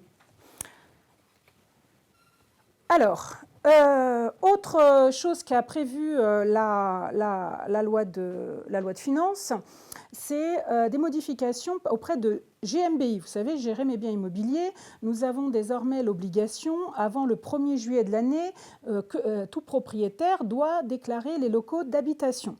Et cette déclaration, jusqu'ici, vous le connaissez bien, vous l'avez fait pour un grand nombre de vos clients et à titre personnel peut-être, vous devez déclarer la nature de l'occupation des locaux et l'identité des occupants. Donc jusque-là, c'était ce qu'on avait dans les textes. Et puis la loi de finances pour 2025, elle a réécrit les dispositions légales qui régissent cette obligation. Et l'objectif, il est affiché, c'est de gérer cette fameuse taxe d'habitation sur les résidences secondaires dont on vient de parler, de régir la taxe annuelle sur les logements vacants et la taxe d'habitation sur les logements vacants. Et donc, pour toutes les déclarations qui vont être souscrites à compter du 16 février 2025, vous avez 2 aménagements qui ont été prévus par la loi de finances. Le premier, c'est que le contenu de la déclaration que vous devez faire est dit enrichi. Pourquoi ? Parce qu'on va vous demander, pour ces déclarations que vous avez à faire, de donner les caractéristiques des locaux, le mode d'occupation et le type de location, alors c'est une liste à la Prévert, la date de début et de fin d'occupation, l'identité du ou des occupants, les éléments d'identification du gestionnaire de location et, si le bien est vacant, le motif de la vacance. Alors je ne sais pas du tout comment tout ceci va se matérialiser sur la plateforme GMBI, mais en tout cas, dans le cadre de la loi de finances, c'est un élément qui vient en plus. Et enfin, deuxième volet de GMBI, en l'occurrence, eh bien, on me dit qu'il y a une nouvelle obligation à la charge des tiers occupants. Alors, en quoi ça consiste ? En fait, les tiers occupants, ce sont ceux qui ne sont pas propriétaires. Et donc, ils ne sont pas propriétaires du bien et ils vont devoir, en fait, déclarer dans leur déclaration d'impôt sur le revenu, de mentionner l'adresse des locaux et l'adresse des propriétaires. Donc, moi, je suis tiers occupant, à titre gratuit ou locataire parce que je paye un loyer, eh bien, je vais, si j'en crois donc cette disposition, devoir donner l'adresse des locaux et l'adresse des propriétaires. Est-ce qu'il y aura des rubriques spécifiques ? Est-ce qu'il y aura, sincèrement, là, pour le coup, pratiquement, je ne suis pas allée voir comment ça se matérialisait, mais cette disposition existe. Et surtout, il va falloir déclarer si ce bien, lorsqu'il est occupé, il s'agit d'occupation de locaux meublés, si elle est bien conforme à sa destination d'habitation autre qu'à titre principal. Alors, ce qu'on nous dit, c'est que ça vise les locataires ou occupants à titre gratuit de résidence secondaire. Et donc, c'est une obligation qui est supplémentaire. Je ne sais pas si vous aviez déjà entendu parler, mais en tout cas, pour moi, ça a été une découverte au moment du texte de la loi de finances. Et puis, vous l'avez peut-être déjà constaté, toujours, vous allez peut-être avoir des droits, enfin pas vous, mais en tout cas vous ou vos clients, à payer sur les ventes d'immeubles. Les droits de vente sur les immeubles, il y a un droit qui est perçu au profit des départements, ce taux était de 3,80, le taux de droit commun de base, mais en fait, on s'aperçoit qu'aucun des conseils départementaux n'a maintenu, si ce n'est, je crois, le Morbihan, Mayotte et je ne sais plus quel autre département. Et donc, ce conseil départemental qui peut modifier ce taux de 3,80 et peut aller jusqu'à 4,50. Et donc, quasi tous les départements aujourd'hui, sur ce taux au profit du département, sont à 4,50. La loi de finances pour 2025 permet de majorer ce taux maximal en le portant jusqu'à 5%. C'est-à-dire qu'on a le droit de l'augmenter de 0,5 pour tous les actes passés et conventions conclus entre le 1er avril 2025 et le 31 mars 2028, sauf pour les primo-accédants au titre de la résidence principale. Et bien entendu, cette augmentation va dépendre de la date de la notification de la délibération du conseil départemental aux services fiscaux, parce que le conseil départemental prend une décision, après il faut le notifier aux services fiscaux. Je sais que dans la pratique, ça s'est déjà fait, que certains départements augmenté ce taux, et donc ça fait un coût supplémentaire lorsqu'on vend l'immeuble. Toujours pour les fausses entreprises, des mesures qui ont fait couler beaucoup d'encre et j'ai envie de dire qui ne vont pas s'arrêter là et qui vont... alors, est-ce que j'ai le droit de dire que le changement, c'est encore pour maintenant et plus tard ? Oui. Pourquoi ? Parce que en matière de simplification de la TVA, alors je sais que le mot simplification ne plaît pas toujours, vu la complexité des choses qu'on découvre au fur et à mesure, mais nous avons dans la loi de finances deux mesures, l'une sur la franchise en base de TVA et l'autre sur le régime simplifié TVA. Et donc, ce sont des mesures qui ont été portées par la DGFiP et leur objectif affiché était de dire on va simplifier les choses. La fraude à la TVA est importante, notamment pour ceux qui n'en payent pas de la TVA. On va mettre fin à la concurrence, dans certains cas, de la concurrence déloyale. Et puis surtout, ça va nous faciliter la vie puisqu'arrive la facturation électronique. Alors, en quoi est-ce que tous ces changements consistent ? Alors, j'ai envie de dire, pour la franchise en base de TVA, si on devait reprendre un peu un rétro-planning, vous aviez eu la loi de finances pour 2024 l'année dernière qui aménageait les seuils de la TVA à compter du 1er janvier 2025. Et puis, vous avez eu un communiqué de presse du 6 février 2025. La date du 6 février est importante. Pourquoi ? Parce que rappelez-vous, quand je vous ai parlé du calendrier d'adoption de la loi de finances pour 2025, la loi est passée en commission mixte paritaire le 5 février. Et comme il y avait eu une mention de censure et que celle-ci n'a pas été adoptée, eh bien, le texte qui était issu de la commission mixte paritaire le 5 février était le texte définitif. Il fallait juste attendre, en l'occurrence, le Conseil constitue et ensuite la publication. Et donc, pourquoi donc, le 5 février, la commission mixte paritaire et rejet de la motion de censure. Et là, on s'aperçoit dans ce texte qui est là qu'il y a une mesure en matière de franchise en base de TVA et qu'on nous dit, à compter du 1er mars 2025, les seuils de la franchise en base de TVA change. Et puis, OK, mais donc le 6 février, on vous dit, non, on ne va pas changer, on va suspendre la mesure et on va entamer une période de concertation de tous les acteurs concernés pour pouvoir trouver la meilleure mesure. Et entre-temps, la loi de finances a quand même été adoptée et publiée avec suppression des franchises avec des seuils spécifiques, il a mis en place d'un seul seuil à compter du 1er mars 2025. Et puis finalement, le 3 mars 2025, vous avez les premiers commentaires administratifs qui vous disent comment articuler tout ça. Donc autrement dit, on nous a annoncé un premier changement pour le 1er janvier 2025, un deuxième changement pour le 1er mars 2025 et un troisième changement qui nous est, et on va en parler, qui va s'appliquer au 1er juin 2025 pour qu'ensuite, peut-être, un changement législatif ou pas intervienne encore sur ce même sujet. Alors, concrètement, il faut savoir que quand on est à la franchise en base de TVA, eh bien, ça signifie quoi? Eh bien, c'est que si je respecte les seuils de chiffre d'affaires, je suis dispensée de facturer de la TVA. Et qui dit si je ne facture pas de TVA, ça veut dire que je ne peux pas non plus déduire de la TVA sur l'acquisition de mes biens et services. Et en l'occurrence, au niveau formel, sur la facturation, cela suppose, quand je suis à la franchise en base, de mettre une mention sur ma facture en disant « TVA non applicable, article 293b du CGI ». Et les personnes qui sont à la franchise en base de TVA, on reviendra après sur les seuils, mais juste pour vous dire, voilà, si je suis à la franchise en base selon les règles qu'on va voir ensemble, je ne facture pas de TVA, je n'ai pas de droit à déduction. Et en matière d'obligation, eh bien, j'ai un registre récapitulé par année qui va me permettre de suivre le détail de mes achats, de mes biens et services. En l'occurrence, un livre journal qui est servi au jour le jour, qui présente le détail des recettes professionnelles, bien entendu, qui doit être justifié, ce registre, par les factures ou toute autre pièce justificative. Et une fois qu'on a dit ça, on va y aller progressivement, tel que le fait d'ailleurs le BOFIP qui est sorti le 3 mars 2025.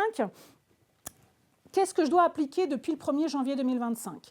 Eh bien, depuis le 1er janvier 2025, eh bien, les règles, elles sont assez simples. On me dit... au 1er janvier 2025, je dois respecter des seuils. Quels sont ces seuils? Eh bien, vous en avez pour les ventes et les fournitures de logement, et vous avez des seuils pour les prestations de services, et vous avez des seuils pour les avocats, auteurs d'œuvres de l'esprit et artistes-interprètes. Donc, on avait des seuils, jusqu'ici, qui étaient en fonction de la nature de l'activité. Et donc, au 1er janvier 2025, je regarde mon seuil de chiffre d'affaires de l'année précédente, donc autrement dit 2024, et je regarde si j'ai dépassé 85 000 € ou 37 500 €, si on reste juste sur les ventes et les prestations de services. Alors, première chose, c'est que je regarde si j'ai dépassé, en 2024, le seuil de droit commun.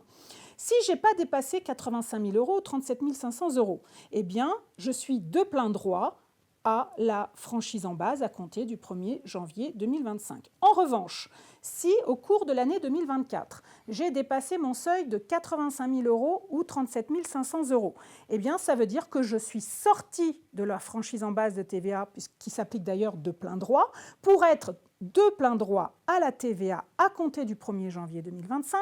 Et si je suis à la TVA à compter du 1er janvier de 2025, ça veut dire que je facture de la TVA et donc que j'ai aussi des droits à déduction. Donc ça, c'est dans un premier temps, c'est au cours de l'année, est-ce que je suis à la TVA? Je regarde l'année précédente. Et puis, s'il n'y avait pas eu d'autres changements, qu'est-ce que je fais des seuils majorés? Eh bien, les seuils majorés, c'est pour me permettre de savoir si en cours d'année, je vais, oui ou non, passer à la TVA. Et donc, imaginons que là, je suis en 2025, rien n'avait changé, eh bien, je regarde et puis je m'aperçois que le 10 mars, mon client a dépassé 93 000, il fait de la vente, et il a dépassé le seuil de 93 500 €. Eh bien, à partir du jour du dépassement, il est à la TVA en cours d'année. Donc, les règles, maintenant, c'est plus simple qu'avant. C'est je regarde l'année précédente pour savoir si, au 1er janvier de l'année, je suis à la TVA. Et en cours d'année, je regarde le seuil majoré pour savoir si, oui ou non, je suis passé à la TVA. Et la problématique qu'on a eue tous là, en début d'année, c'est que, notamment en matière de vente, et de fourniture de logement, on est passé d'un seuil qui était au préalable de 91 900 € à 85 000 €. Donc, par exemple, un professionnel qui regardait son chiffre d'affaires et qui se disait « Ah, je suis tranquille, en 2024, j'ai fait 87 000 € de chiffre d'affaires en matière de vente. » Eh bien, en 2025, je vais être encore à la franchise. Non, parce que le seuil avait changé et que le seuil était de 85 000 €. Donc on en était là, je dirais, quand on s'est vu en janvier, eh bien, on était sur l'application de ces dispositions. Et puis, dans le cadre des débats qui se sont poursuivis au cours du mois de février, eh bien, alors c'est vrai qu'il y a un petit exemple, eh bien, on a changé la donne. Alors, juste pour qu'on replace les choses dans leur contexte, si on n'avait pas institué des dispositions dans la loi de finances pour 2025 et qu'on n'en était resté qu'aux règles de la loi de finances pour 2024, on avait quelqu'un qui était prestataire de services et qui avait fait évoluer son chiffre d'affaires, eh bien, la loi de finances faisait qu'il devenait redevable de la TVA en 2025 parce qu'il avait un seuil de chiffre d'affaires en 2024 supérieur à 37 500 €, et donc qui faisait que fatalement, en 2025, il était à la TVA, alors que dans l'ancienne règle, il serait resté en franchise. Donc, je vous disais, loi de finances pour 2024, on applique à compter du 1er janvier 2025 les nouveaux seuils. Donc là, depuis le 1er janvier, vous appliquez les seuils qu'on vient de voir. Et puis, la loi de finances pour 2025 vous dit, attendez, on change la règle. Au 1er mars, on va instituer un seuil unique pour tout le monde, un seuil qui ne tiendra plus compte de la nature de l'activité, pas de règle dérogatoire. La règle est simple. Au 1er mars 2025, vous avez un seuil de droit commun unique de 25 000 € et un seuil majoré de 27 500. Ce qui voulait dire strictement, si on applique strictement les règles au 1er mars 2025, je regarde l'année 2024. Si j'ai dépassé 25 000 €, je suis au 1er mars 2025 à la TVA.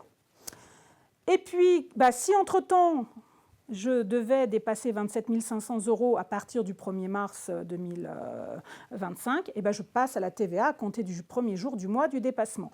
Que les choses soient claires, là, je vous présente les règles au fur et à mesure de chaque texte. Loi de finances pour 2024, une première chose. Loi de finances pour 2025, un nouveau seuil à compter du 1er mars. Et puis, comme il y a eu la mise en place d'échanges entre les différents acteurs professionnels, on va avoir un report dont on va parler. Donc, si on devait appliquer la règle de la loi de finances avec le même prestataire, vous aviez un chiffre d'affaires en progression, quand on regarde entre le 1er janvier 2025 et le 1er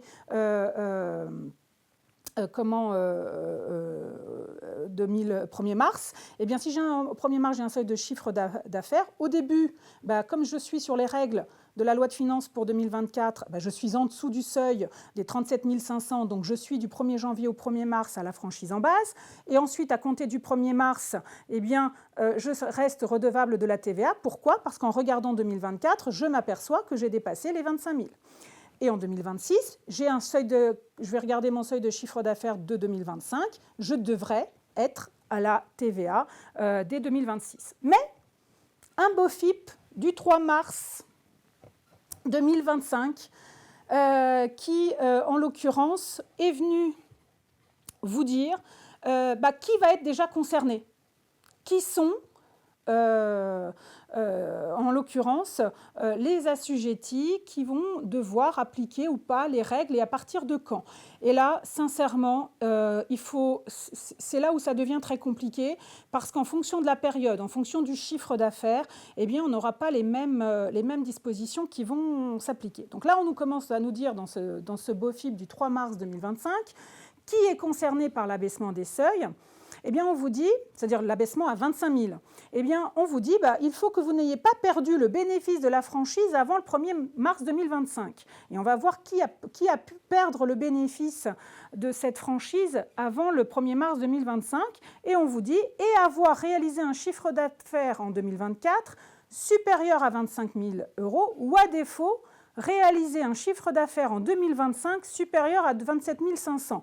Sincèrement, derrière l'écran, c'est vrai que ça peut paraître très compliqué, et ça l'est. Donc, autrement dit, vous pouvez perdre le bénéfice de la franchise en base avant le 1er mars 2025, et si vous l'avez perdu, vous l'avez perdu pour l'année entière. Ce qui se traduit, si on arrive à relire le BOFIP dans son intégralité,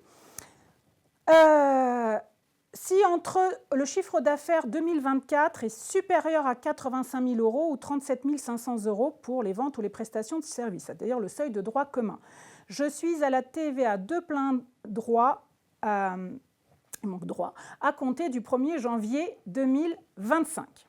Si mon chiffre d'affaires 2024 est supérieur à 25 000 €, je suis à la TVA de plein droit à compter du 1er juin 2025. Autrement dit, ce que je suis en train de vous dire, c'est que le législateur, le ministre, ne peut pas mettre fin à l'application d'une loi.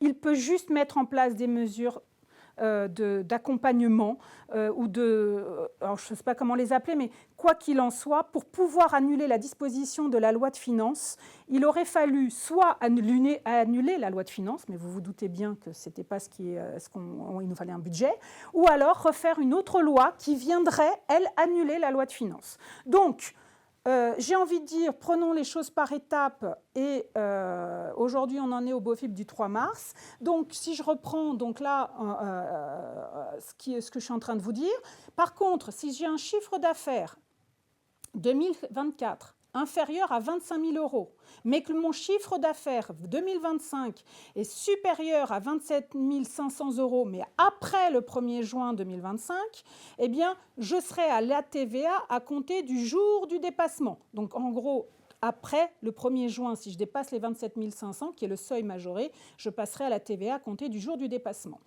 Autre cas, j'ai un chiffre d'affaires du 1er janvier 2025 au 28 février 2025 supérieur à 23 500 ou 41 500, qui ont été les seuils majorés institués par la loi de finances pour 2024, eh bien, vous serez à la TVA dans ce laps de temps, à compter du jour du dépassement. Et enfin, et je dirais le dernier cas, c'est que mon chiffre d'affaires du 1er janvier 2025 au 31 mai 2025 est supérieur à 27 500 €. Et là, je suis à la TVA de plein droit à compter du 1er juin 2025. Autrement dit, j'ai juste déporté dans le temps l'application des règles de droit commun, à savoir du 1er mars au 1er juin. J'espère que vous ne bondissez pas trop sur vos chaises de l'autre côté de l'écran. En l'occurrence, quelles conséquences cela va avoir en matière de déclaration fiscale ? Eh bien, si je passe de plein droit à la TVA, il faut bien que je facture de la TVA au client et que je la reverse au Trésor public. Et donc, si je dois facturer de la TVA et la reverser, il faut que je fasse des déclarations de TVA. Pour pouvoir faire des déclarations de TVA, il me faut demander l'attribution d'un numéro d'identification à la TVA, en l'occurrence. Et donc, si je ne suis plus à la franchise en base de plein droit, je suis à un régime simplifié de plein droit, qui est donc la déclaration, la CA12, avec versement de 2 acomptes provisoires. Et il vous appartiendra, effectivement, si vous passez de la franchise en base au régime simplifié, de déterminer vous-même le montant de vos acomptes. Et c'est là où on vous dit dans le BOFIP qu'à titre de règle pratique, si par contre vous seriez passé du réel normal en l'occurrence, vous pourrez utiliser le montant de ces acomptes sur la base de la TVA due au titre de l'année ou de l'exercice précédent avant déduction de la TVA relative aux biens qui constituant. Donc, en fait, vous déterminez vous-même vos acomptes en vous servant des règles que vous aviez au préalable. Alors, bien entendu, vous pouvez toujours opter pour un réel normal si vous le souhaitez, ça c'est pas un problème. Attention quand même, l'option pour le mini-réel n'est plus possible. Alors ça veut dire depuis le 1er janvier 2025, c'est peut-être passé inaperçu, mais un décret de juin 2024 a mis fin au mini-réel. Alors au mini-réel TVA, ça signifie quoi ? Ça signifie que quand vous étiez au régime simplifié, aussi bien régime simplifié déclaration de résultats que le régime simplifié de TVA, pour la seule TVA, le mini-réel pour la seule TVA, vous aviez la possibilité de déposer des déclarations mensuelles. Et là, en l'occurrence, désormais, si vous voulez, quand vous êtes au régime simplifié de plein droit et déposer des déclarations TVA tous les mois, il vous faut opter, puisque le mini-réel n'est plus possible. Alors attention aussi à garder bien à l'esprit, c'est qu'on déconnecte désormais les régimes réels simplifiés ou voir les règles en matière de résultats, des règles en matière de franchise en base de TVA. Franchise en base, régime simplifié. La TVA et les régimes déclaratifs sont deux régimes distincts. Alors, bien entendu, qui dit passer d'une activité sans TVA à une activité avec TVA, vous avez la possibilité de déduire la TVA qui serait acquittée sur les dépenses, de bénéficier d'un crédit de départ sur vos stocks, sur vos IMO. En l'occurrence, vous avez la possibilité également, alors selon que c'est des biens immobiliers ou des biens mobiliers, d'avoir de la TVA déductible par 20e ou par 5e. Eh bien, vous allez devoir la mentionner sur les déclarations que vous allez déposer. Mais alors attention au va-et-vient entre les régimes, mais après avec un seuil aussi bas, ça m'étonnerait, mais bon, on ne sait jamais. Si en fait vous passeriez de la TVA ensuite à la franchise en base, eh bien la même TVA que vous avez obtenu le crédit de départ, il faudra la régulariser également en sens inverse. Je vois l'heure qui tourne, mais que vous ayez quand même la possibilité de poser quelques questions. Alors, autre modification, mais là, pas de panique, ça ne changera qu'en 2027. C'est le régime simplifié de TVA. Donc, à compter du 1er janvier 2027, vous n'appliquerez plus le régime simplifié TVA tel que vous le connaissez aujourd'hui, puisque je vous rappelle que le régime simplifié de TVA, pour pouvoir l'appliquer, il ne fallait pas être à la franchise en base de TVA de plein droit, avoir un chiffre d'affaires au titre de l'année précédente inférieur ou égal à 840 000 € ou 254 000 € en fonction de la nature de l'activité, de ne pas avoir réalisé d'acquisition intracommunautaire ou d'importation et que la TVA exigible soit inférieure à 15 000 €. Quand on répondait à l'ensemble de ces conditions, eh bien, on relevait du régime simplifié de TVA sauf option pour le réel. Et si je n'optais pas pour le réel, eh bien, j'avais en régime simplifié, s'il se passait quoi ? Eh bien, j'avais deux acomptes semestriels à verser, l'un en juillet, l'autre en décembre, et j'avais une régularisation annuelle l'année d'après, donc cette année au plus tard au 5 mai 2025 ou dans les 3 mois de la clôture. Qu'est-ce qui va changer pour vous ? Eh bien, là encore, à compter du 1er janvier 2027, eh bien, on va avoir une éligibilité à ce qu'on appelle un régime déclaratif, qui ne sera plus dit simplifié, mais un régime déclaratif trimestriel, puisque en fonction du seuil de chiffre d'affaires qui va être indexé tous les 3 ans en fonction de l'inflation, eh bien, vous allez vous placer au 1er janvier 2027, vous allez regarder votre chiffre d'affaires de N-1, donc le moment venu, ce sera 2026, et si ce chiffre d'affaires-là est inférieur à 1 million, vous serez en régime déclaratif trimestriel de plein droit, c'est-à-dire que vous devez déposer des déclarations de TVA au trimestre, avec une option possible pour des déclarations mensuelles. Alors, donc c'est assez simple. Vous avez un seul seuil, quelle que soit la nature de l'activité, un seuil qui est différent de celui que vous appliquez quand vous déterminez le régime simplifié en matière d'imposition du résultat. Et donc, c'est 1 million. Donc, je me replace en 2027, je regarde 2026, je suis inférieur à 1 million, je suis en régime déclaratif trimestriel. Par contre, si en cours d'année, c'est-à-dire qu'en cours d'année 2027, je dépasse 1 100 000, je serai au régime réel dit normal, en fait avec pas réel normal, mais réel déclaration mensuelle dès le trimestre, enfin le mois suivant, pardon. Et qu'est-ce qu'on entend par chiffre d'affaires ? Pour apprécier ce chiffre d'affaires qui va me faire basculer dans un régime déclaratif trimestriel ou pas, eh bien, on me dit que ce sont toutes les livraisons de biens et les prestations de services réalisées auxquelles j'ajoute les acquisitions taxables, c'est-à-dire les opérations avec TVA auto-liquidée, importation, et il y en a toute une liste. Je vais juste donner celles que vous pratiquez le plus. Alors, je vous ai dit que tout ceci s'applique à compter du 1er janvier 2027, c'est-à-dire pour toutes les opérations pour lesquelles la taxe est devenue exigible à compter de cette même date. Et avec une particularité pour les professionnels qui n'auraient pas un exercice comptable qui coïncide avec l'année civile. Et là, en l'occurrence, le nouveau régime s'appliquera aux opérations qui vont être réalisées après l'achèvement de l'exercice comptable qui comprend le 31 décembre 2026. Donc, là-dessus, on aura le temps de vous en reparler. Petite simplification qui va peut-être, et que vous avez déjà plus que entendu, vous avez des taux spécifiques en fonction des travaux que vous réalisez dans les logements. Vous avez un taux de TVA de 10% lorsque les travaux portent sur des locaux d'habitation achevés depuis plus de 2 ans. Et pour bénéficier de ces taux, en l'occurrence, il fallait une attestation, ce fameux modèle 1300 ou 1301, à fournir en 2 exemplaires et que le client remettait au prestataire. Et c'était pareil pour les travaux à 5,5 quand il s'agissait de travaux de rénovation énergétique. Ces attestations ne seront plus nécessaires puisqu'elles ont été supprimées à compter du 16 février 2025. En l'occurrence, la certification, pour qu'en fait on ait ces fameux taux réduits, elle se fera par le client sur le devis ou la facture et il lui appartiendra donc de certifier que les conditions du taux réduit ou du taux intermédiaire sont bien respectées. Donc en fait là, ça signifie qu'il appartiendra donc à l'entreprise de bien conserver ces factures et ces devis qui comportent la mention du client comme quoi il atteste en l'occurrence que les logements respectent bien les conditions, notamment de 2 ans et qu'il s'agit bien de l'habitation. Quelque part, une phrase qui va devoir résumer ce que vous, avant, vous faisiez sur une attestation.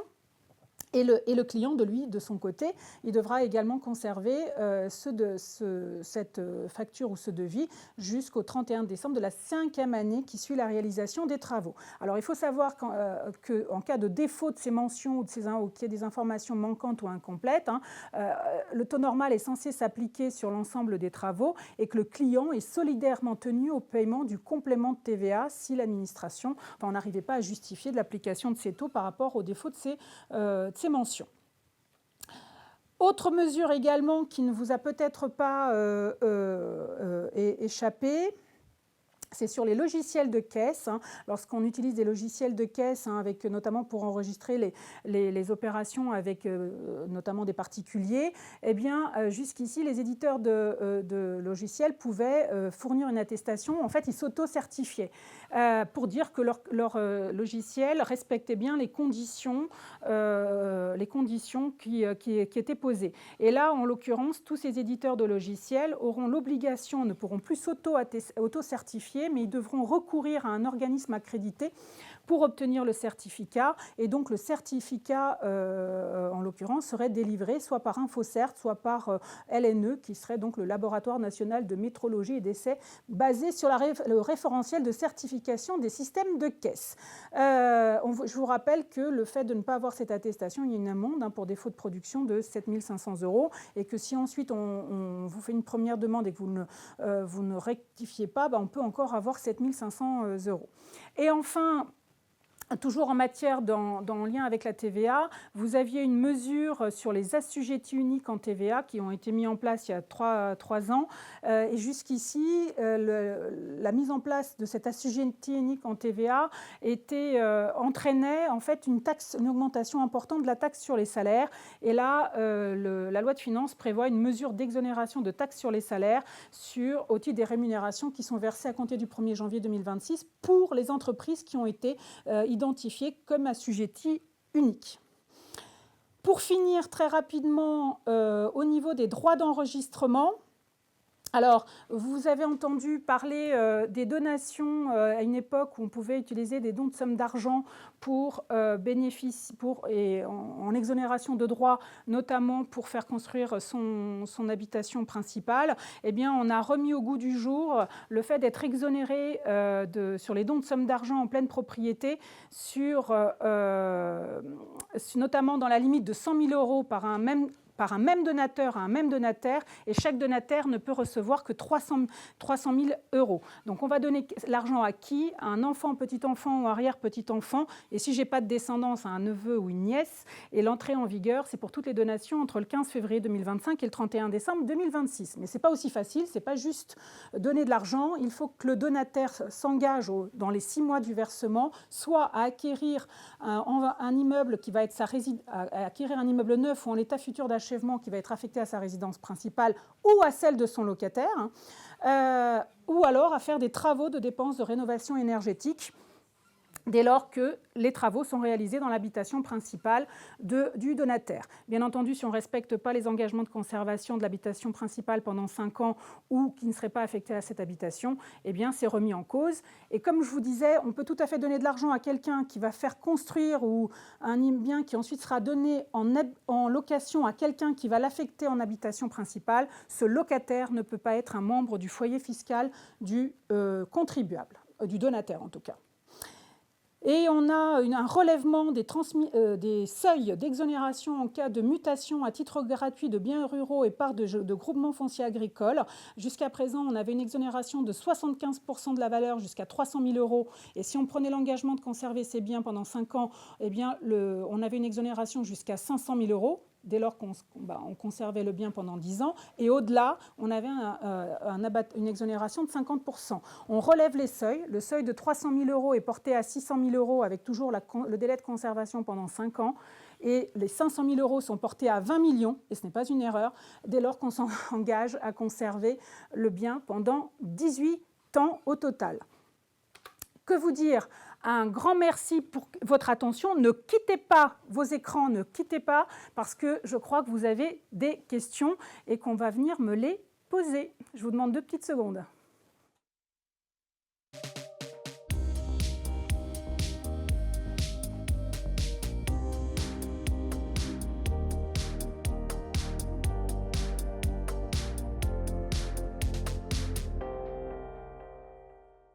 Alors, merci, Monsieur le Président, Madame la Vice-présidente. Des questions ? Merci Olga, c'est surtout nous qui vous remercions pour la clarté de votre exposé. Donc quelques questions, peu nombreuses. Donc Amélie va commencer par cette première question. Alors on a une première question sur la contribution différentielle sur les hauts revenus qui concernait en fait tout simplement le taux de majoration de 20% et non de 10% habituellement si jamais on réduit la compte de manière trop importante. Alors, pourquoi ce choix de taux Pourquoi ce choix de taux ? Je pense que c'est des choix qui, à chaque fois qu'on a des majorations, on a toujours un taux de 20% de fluctuation qui est prévu par tous les textes. Alors après, pourquoi ? Parce que je pense que c'est ce qu'ils ont l'habitude de pratiquer, j'en sais pas plus. D'accord. Voilà. Ok.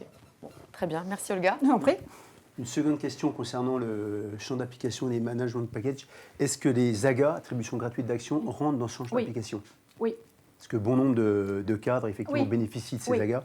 Oui, ça vise tous les dispositifs. C'est pour ça qu'aujourd'hui, ils sont en stand-by pour certains qui voulaient les mettre en place.